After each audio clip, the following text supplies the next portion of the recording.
This is a distinguished audience, and it gives me great pleasure to be here this morning to welcome you all to Accra. I must congratulate our Minister of Finance, Mr. Ken Ofori-Atta, for taking the initiative of inviting you here. This is an important meeting at a critical time for the Compact with Africa. The G20 under the German presidency has been unprecedented in many ways. The global environment has been changing rapidly and facing more uncertainties in it than any time in the recent past. The specter of anti-globalization efforts, continued falling global economic indicators, challenges in the European Union, increasing migration and demographic pressures, and lack of political cohesion on climate change have made the job of leading the G20 under the German presidency a challenging one.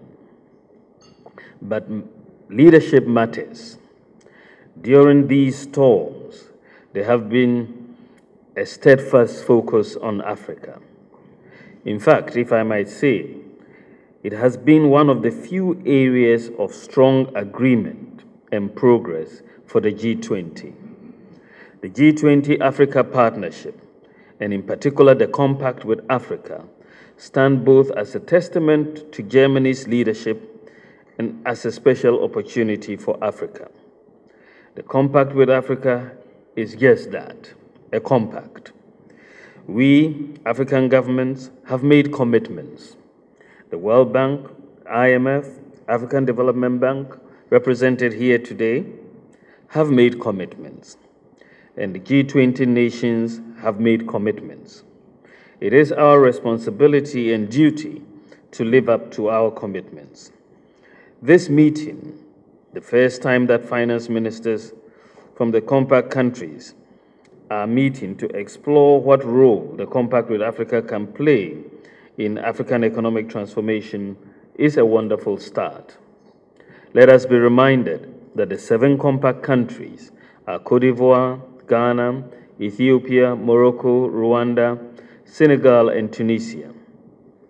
And we are pleased to also have present today representatives from Burkina Faso, Benin, Gambia, Liberia, and Guinea.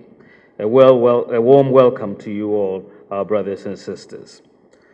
For Ghana, the Compact with Africa has been an opportunity to refocus our attention on areas where investment is badly needed and where we have created a positive business environment. This includes areas such as renewable energy, agriculture and agro-processing, the financial sector, infrastructure such as transport, industrial sectors such as aluminum and petrochemicals and tourism. At the same time, we know there is a long list of policy reforms needed. As a government, we were elected less than a year ago. We're about 8 months in office. But we have identified a strong reform program. And not only have we identified that reform program, we have begun implementing that reform program aggressively. The pillars of the Compact fall in line with the government's overarching goal of building a very business-friendly environment. In fact, we say we want to build the most business-friendly environment in Africa. And this is the environment that will create jobs and stimulate growth and wealth creation. For example, under the macroeconomic framework pillar of the Compact with Africa, we are focused on prudent expenditure management to reduce expenditure, broadening the tax base, enhancing tax compliance to reverse the unfavorable debt dynamics. We are also pursuing domestic debt reprofiling to lengthen maturities and reduce the cost of credit. Under the business framework, we are creating the Ghana Business e-Registry and developing model contracts in line with international best practice. And under the financial framework pillar, we are reducing government dominance in the domestic debt market and promoting corporate issuance. While each of the Compact with Africa countries face specific challenges and are at different paces of development, the Compact with Africa also reinforces that in many respects we face common challenges and that it makes sense for us to learn from each other. The Compact with Africa provides yet another opportunity for us to work together as Compact with Africa countries and also together with our international partners. In this context, we should also remember that the aid landscape is shifting and that aid flows from traditional donors are dwindling across Africa.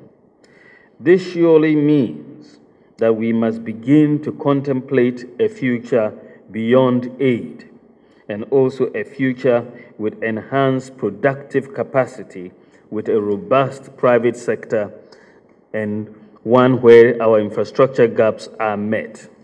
We must create space for our private sector to thrive and to provide the jobs and finance needed to grow our economies.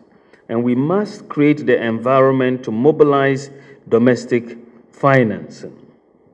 This is a prospect that President Nana Addo Dankwa Akufo-Addo, President of the Republic of Ghana, is most keen to promote, and this meeting is an important step towards building that future.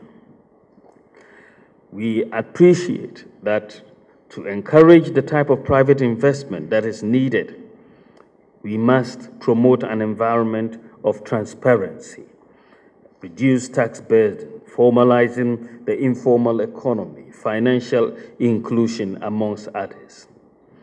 Distinguished guests, the Compact with Africa is an initiative of the G20 that can only be applauded. At the same time, we need to own and drive the implementation of the Compact with Africa. We need to be ambitious and bold. What we are doing with the Compact with Africa is not something that is being dictated to us. It is something that we want to do, and therefore we have ownership of and should have ownership of.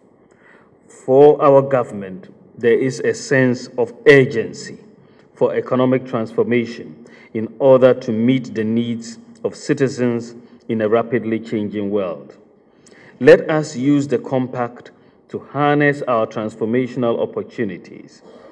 I understand that our partners at the African Center for Economic Transformation believe that economic transformation is possible in a generation. This is the kind of bold vision we need to drive the Compact with Africa as well. Let us harness our capacity to learn from each other and improve. As you begin your deliberations, I wish you a very productive day and hope you enjoy your stay in Accra.